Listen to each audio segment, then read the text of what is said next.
Alright, so welcome to day number 13 of the September Madness Automation Challenge, and today I'm going to show you how to build a basic call agent for your business. Alright, so here we are on Bland in a conversation pathway section, and I'm going to show you just a really basic example, but I'll use the two most common building blocks involved, so you can just use them to make your own agent. Alright, so usually you would have the first building block would be using a knowledge base. So here we have a greeting like, hey, how are you, welcome to this. Also, they want to talk about the menu or make a reservation. Alright, so if they want to make a menu talk, if you want to talk about the menu, they'd go down this pathway, and we have a knowledge base here. Right, we'll go down webhooks in the second section, but here's a knowledge base. So just like quick information that doesn't really change much, right? So in my knowledge base, I just got a bunch of information about the calories, what's on the menu, the price and stuff, right? So this doesn't change, so I can keep this in that text here.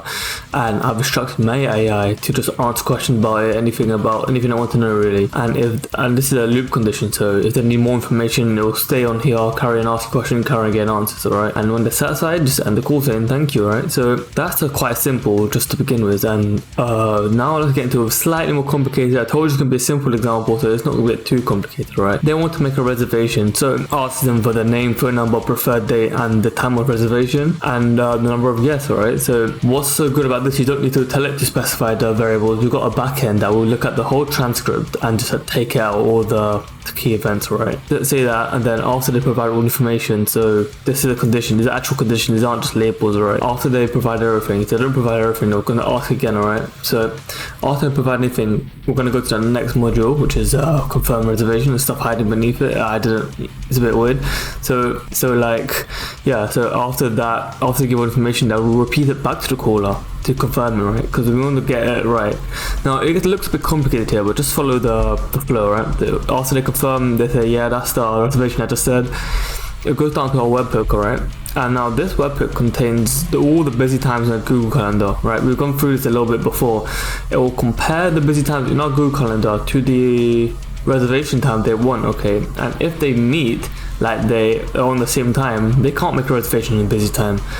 So after the webhook is complete, we'll come down here, and I said here, if it matches a busy time, you go back up here and say, oh, you can't really do that, and then we're like, offer a time nearer to the time, alright, or just tell them another preferred date, and then go back to the top. But if they are happy with their time and it doesn't clash with anything, just reservation successful, say yep.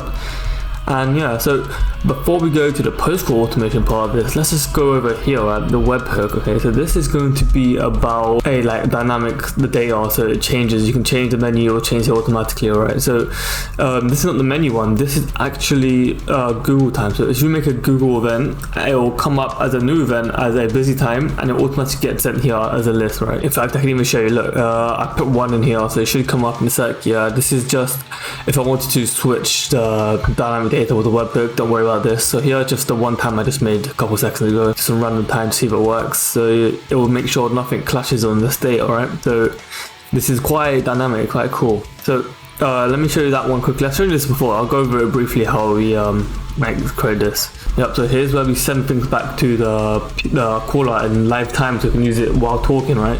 Very important, if you ever make anything like this, it has to be a straight line, right? Because you make all your variables along the way, don't branch it.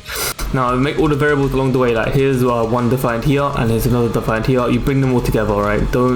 It kind of messes up if you try and send it on different branches, so like if you have multiple of these, okay? So let's just quickly go over this because this is the classic, right?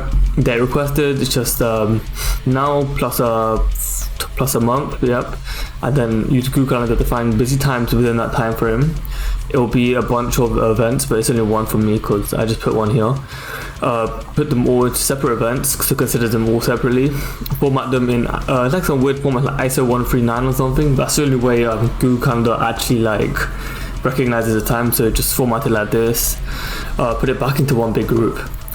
Give it a name, and then we'll send it back to our caller later, okay?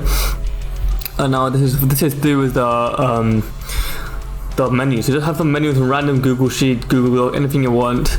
Put it into Google Drive. Use this to find it, and then you just wanna do this, right? Just do pass it. It's gonna be a bunch of information. I'll show you, look, a bunch of stuff. Just gonna specify its data, okay? And then give the columns some context. give it a name. And now before we send everything back, we put them into one group, okay? I'll tell you why in a minute. So we don't actually use this in automation because I'll just copy and paste this into the thing because it won't change, but you should probably do that when you get a webhook. And this is our busy times, which I do use a webhook for, and then we just send it back, okay? So it'll send it back like, it'll send this, and we refer to each of these with a JSON path, which I'll show you now. Okay, back here, let me show you the JSON path. So it'll be $0 bracket dot full busy. Now you need to know this, alright? Now, you know what, the reason why I would say you need to know this, that every guide online just says write $data bracket 0 $data bracket 0 bracket, which is wrong, right?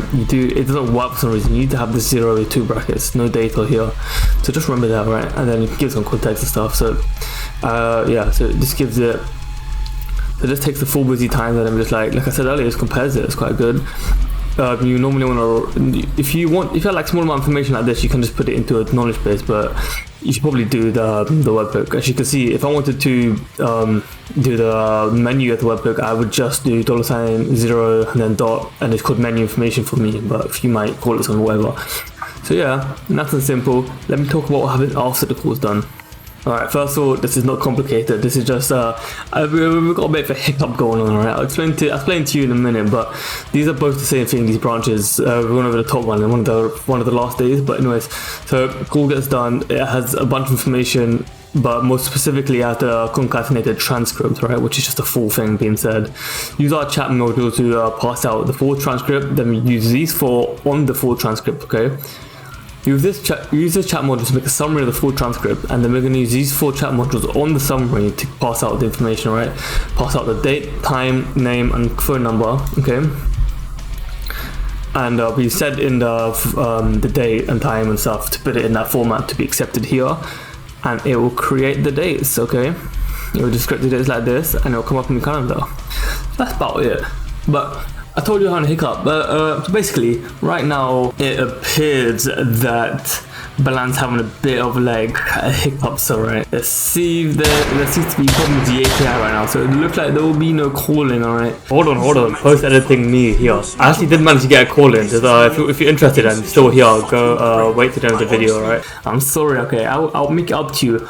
Day 14, which is tomorrow, I'll make a theme-based version of this, which is more built, has more paths. I might make a Star Wars based if you want. I can call it I'll even clone a voice for you from a famous character, alright?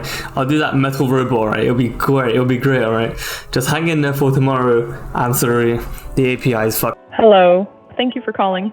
How can I assist you today? Are you looking for menu information, or would you like to make a reservation? I'm looking to make a reservation. Before I can assist you with the reservation, may I have your name, please?